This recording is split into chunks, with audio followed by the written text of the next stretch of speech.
Do you know that the cost of raising a child is completely and utterly bonkers? We do have a mother on the panel, so we're going to find out firsthand. CNN calculated the average cost of raising a child to the age of 18 throughout the country, so let's take a look.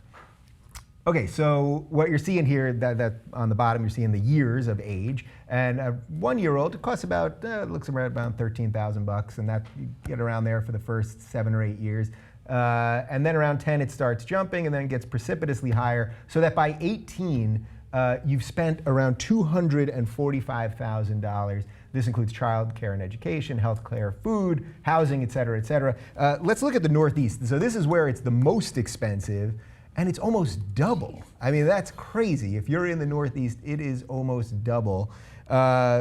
And this is for high-income families. Now let's look at the rural graph. Let's see where it's cheap, although this doesn't seem that cheap to me. Over the course of 18 years, rural families are spending around $145,000 to raise children. By the way, the country's median income remains more than 8% below where it was before the recession, but child care, health care costs are still going up faster than inflation.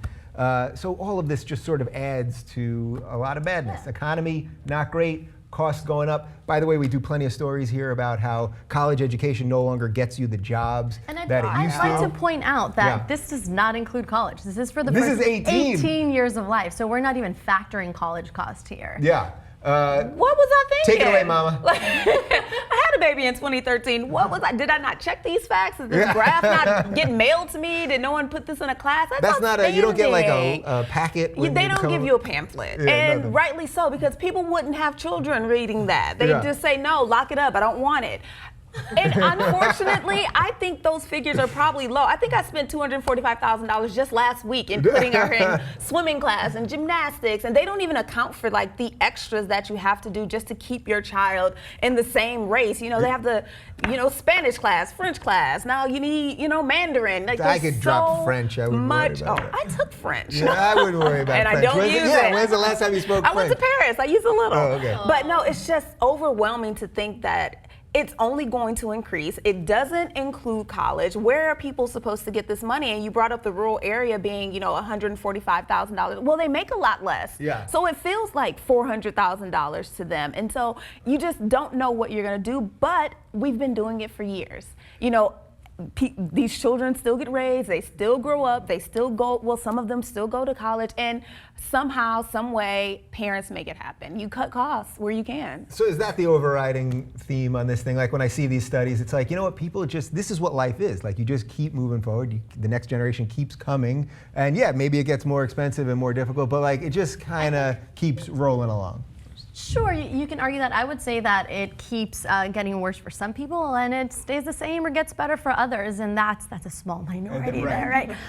But Vanessa, to your point, you talk about these, extracurricular activities, this like summer school and things like that, and I think because we see such a huge cost to having a child, those families who have more money are going to be able to provide those resources like summer camp to their children, and this is increasing the education gap, and that's one of my serious concerns when I look at data like this. I know that, the kids in upper middle class, upper class families are going to get that instruction in the 3 months they have off, whereas other children might not. Right. So how much of this then is just keeping up with the Joneses? Like that you have to give your kid French and Spanish, and how about something useful? Spanish, I guess, would be useful.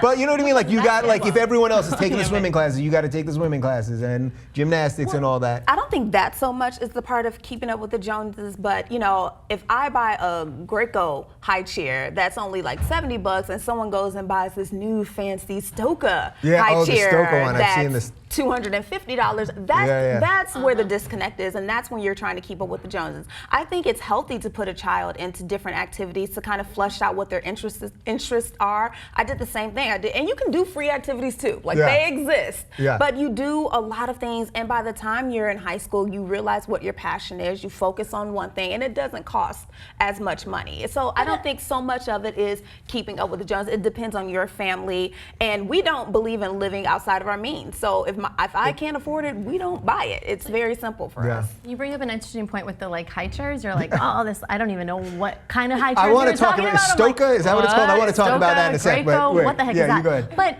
you know, I think a lot of times parents are placed in a position where they feel like they have to buy that other chair because it's safer, because that's the thing that the good parent would do. So it places an unburdened stress on these families that don't have the means to perhaps purchase that chair, but they're going to put it on their credit card because that's what a good parent does, and they don't want their kid to fall and have a concussion. But I will say so that fear has a lot to do with it. Fear has a lot to do with it, but one thing that doesn't cost any money is research. You can research what the differences are. You can research what tests were done. You can research to see if, in fact, one is safer than the other. If you have the education to understand how to think critically about the information available to you, and if you have the time, if you're not working 2 jobs, then yes, I would argue you can do that. If you have internet in your home, but if you don't have these resources available, you're at a disadvantage. Right, so it's such a huge double-edged sword because we don't fund education properly. Then these people feel like they have to send their kids to private schools, so then already they're now putting more money into that system. We're putting less money into the public education system. But let's talk about these Stoka.